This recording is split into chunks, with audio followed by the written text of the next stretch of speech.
Hola y bienvenidos al podcast Sinapsis en Escena. Hoy hablaremos sobre el síndrome de Ramsay-Hunt. Este se refiere a la parálisis de Bell causada por herpes zóster.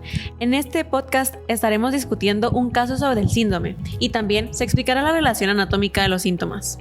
Así es, el tema es bastante importante, ya que usualmente no vemos casos de este síndrome. La incidencia del síndrome de Ramsay-Hunt es de 5 en 100,000 personas. A pesar de no ser tan común, debemos aprender a identificarlo y tratarlo. En el caso que discutiremos hoy, la paciente tuvo una serie de repercusiones que pueden llegar a afectar su calidad de vida y justamente eso es lo que debemos intentar evitar. Bueno, ya iniciando a hablar del caso, tenemos una mujer de 42 años que acudió a la consulta con otalgia grave derecha de inicio súbito y varias vesículas eritematosas en el pabellón auricular hace 2 días. Presentaba antecedentes de disfagia y ronquera desde hace 10 días. Y a los 2 días se observó parálisis del nervio facial ipsilateral.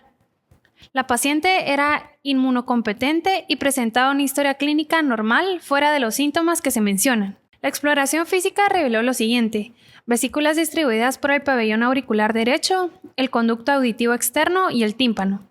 Sordera neurosensorial derecha, úvula desviada hacia el lado izquierdo, ausencia del reflejo nauseoso en el lado derecho, parálisis de las cuerdas vocales derechas y parálisis del nervio facial motor inferior de grado 3 de Hauss-Brackmann. Se utilizó esta escala para medir la debilidad facial y el audiograma de tonos puros confirmó el diagnóstico de sordera neurosensorial derecha. Se inició tratamiento con aciclovir y comprimidos de prednisolona en dosis de carga.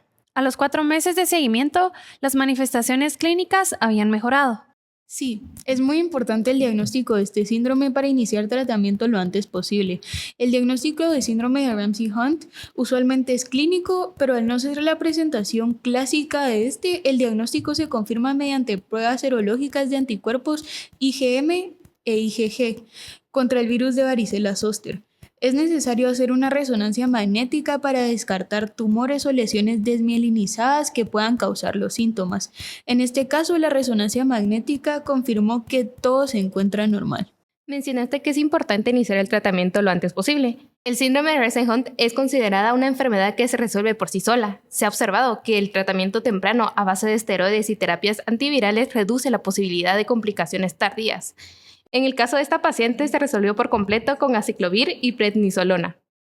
Ahora vamos a hablar acerca de la anatomía involucrada en este caso. Como se había mencionado, el síndrome de Ramsay-Hunt es muy complejo porque afecta a diferentes nervios, pero en este caso solo hablaremos de los nervios afectados en la paciente. Para empezar, me gustaría hablar del nervio facial, ya que su afección causa el síntoma más notorio, que es la parálisis de Bell.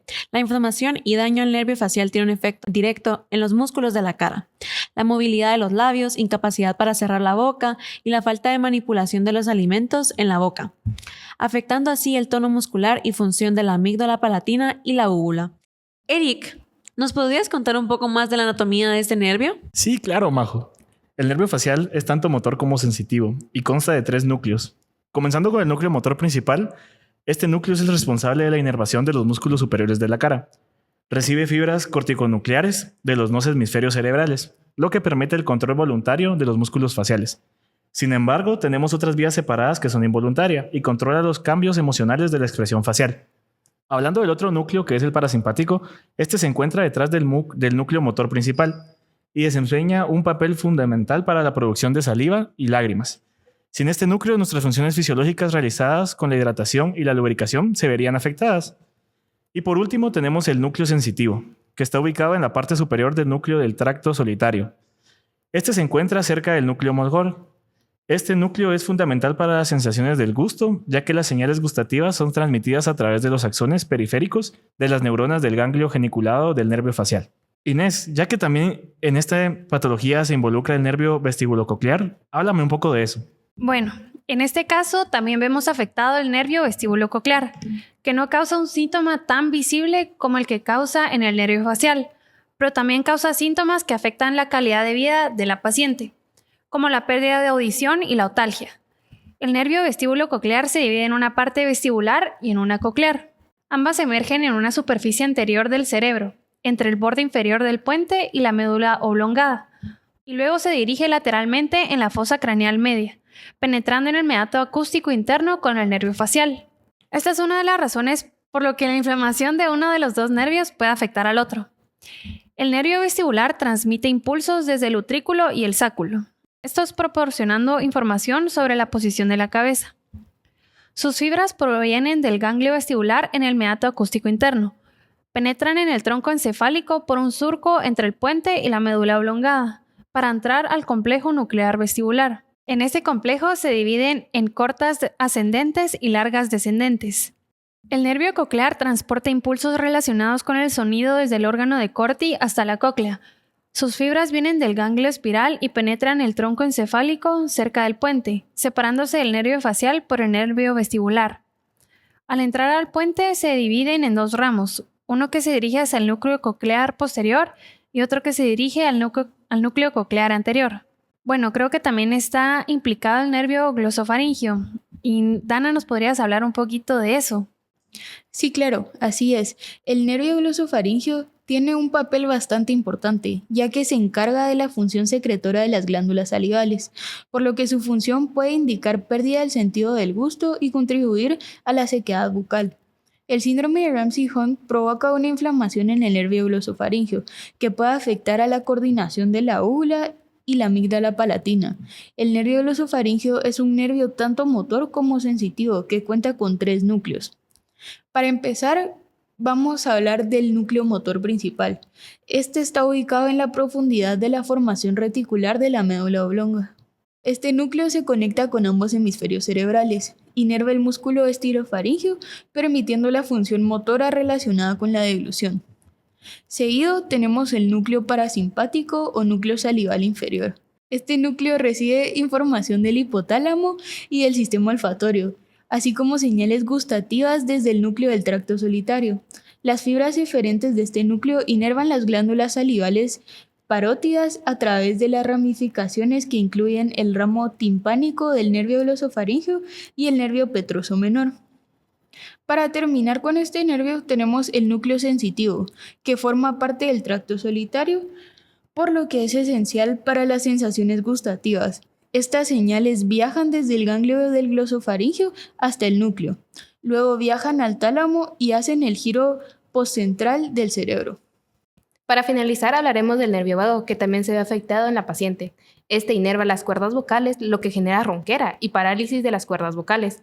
Esto afecta la capacidad de hablar claramente.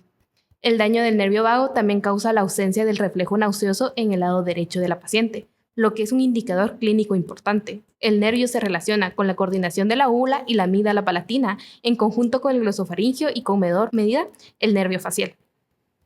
El nervio vago es un nervio motor y sensitivo que se divide en 3 núcleos. El núcleo motor principal, que se encarga de inervar los músculos constrictores de la faringe y los músculos intrínsecos de la laringe. Luego tenemos al núcleo parasimpático o dorsal del vago, que distribuye las fibras hacia los músculos involuntarios de los bronquios, corazón, esófago, estómago, intestino delgado, grueso y el tercio distal del colon transverso. Y por último tenemos al núcleo sensitivo, que forma parte inferior del núcleo del tracto solitario y se encarga de la sensación del gusto. Bueno, como invitado tenemos al doctor Edgar Rosales. Muchas gracias, doctor, por acompañarnos en este podcast. Gracias por permitirme participar en este podcast. Creo que el día de hoy vamos a hablar de un tema muy interesante que es el síndrome de Ramsay-Hunt. No solo por el caso clínico que presentan, que creo que es muy interesante, algo un único caso descrito, pero además creo que es muy relevante hablar un poquito del síndrome de Ramsay-Hunt y ciertas preguntas que podría presentar la población en general. Como primera pregunta tenemos, ¿cuáles son los primeros signos de alarma del síndrome de Ramsay-Hunt que deberían alentar a una persona para buscar atención médica? Tocando el tema de cuáles son los primeros signos de alarma del síndrome de Ramsay-Hunt, creo que podemos hablar de varias cosas, aunque cabe destacar un poquito hablando de esta patología como tal, que consta una triada, ¿verdad? Que podríamos hablar del dolor intenso de oído que normalmente le da a un paciente de forma inicial y que luego esto está seguido por una erupción cutánea que también se presenta normalmente en el área misma afectada donde duele el oído del mismo lado y en ocasiones acompañado de una parálisis facial. Yo creo que estos son los 3 signos y síntomas más importantes de caracterizar a alguien, y una vez alguien los presente, pues creo que vale la pena que consulte y buscar atención médica lo antes posible para poder ser tratado. Muchas gracias. Como segunda pregunta tenemos, ¿cuáles son las secuelas a lo largo del plazo si no se trata adecuadamente el síndrome de Ramsay-Hunt? Ahora, pues si hablamos un poquito de las secuelas que le podrían dar a uno en el caso del síndrome Ramsay-Hunt, pues se pueden hablar de varias. Dentro de estas, algunas ya son presentadas por el paciente al inicio en el cuadro clínico, dígase la parálisis facial, también incluso la pérdida auditiva o problemas oculares. Estos vale la pena mencionar que pues no solo el paciente lo podría presentar en diferentes grados, dígase una parálisis facial pues de alguna manera leve o ya algo severa, incluso siendo esta algo crónica y que pues el paciente lo logre pues resolver meses después, años o incluso forma permanente. Además que pues también se sabe que estos pacientes pueden presentar algo que se le conoce como neuralgia posherpética, y pues esto tiene que ver un poquito con este dolor sumamente agudo que también da en el mismo lado donde presentó el síndrome, y es algo muy molesto para los pacientes. Ah, qué interesante, doctor. Muchas gracias por esa respuesta. Como tercera pregunta tenemos, ¿es posible prevenir la reactivación del virus que causa el síndrome de Ramsay-Hunt?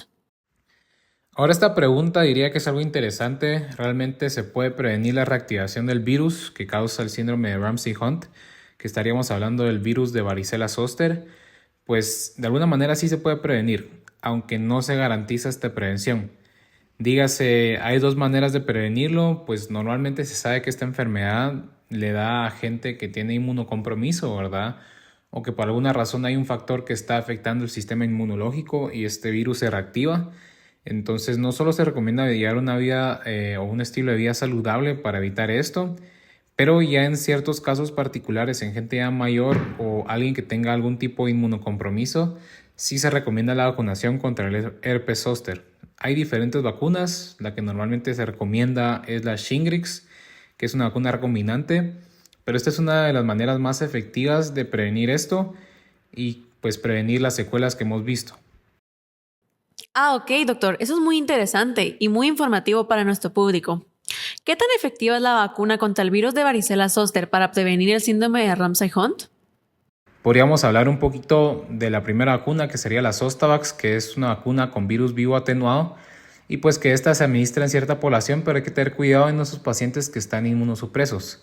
Pero la otra que normalmente se utiliza más en población general es la famosa Shingrix, que es una vacuna recombinante, por lo cual pues no tiene esas limitaciones, además que tiene un muy buen perfil.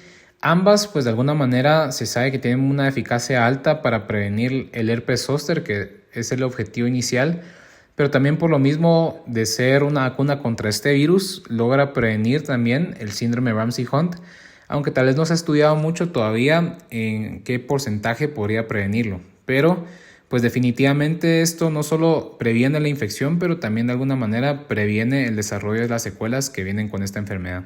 Ah, ok, doctor. Eso nos da bastante información.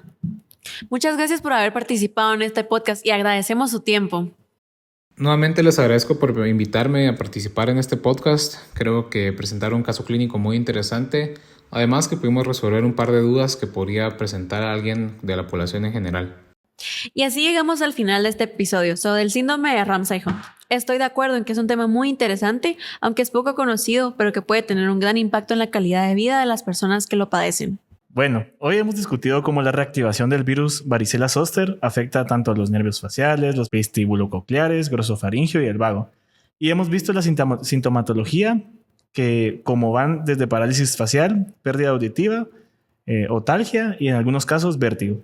Exacto, lo que me pareció muy interesante fue comprender cómo la anatomía de la región es clave para entender estos síntomas, por la proximidad del nervio facial y vestíbulo coclear, que explica por qué no se presenta solamente parálisis, sino también existen problemas auditivos y del equilibrio. Además, conocer estas relaciones anatómicas nos permite comprender por qué el tratamiento temprano es esencial para evitar complicaciones a largo plazo. Sí, claro. Creo que es muy importante destacar que el diagnóstico temprano y tratamiento adecuado son factores muy importantes para mejorar el pronóstico de estos pacientes. Si se detecta rápidamente, es más probable que el paciente recupere la función facial y minimiza las secuelas. Bueno, eso fue todo por el podcast del día de hoy. Muchas gracias por escucharnos.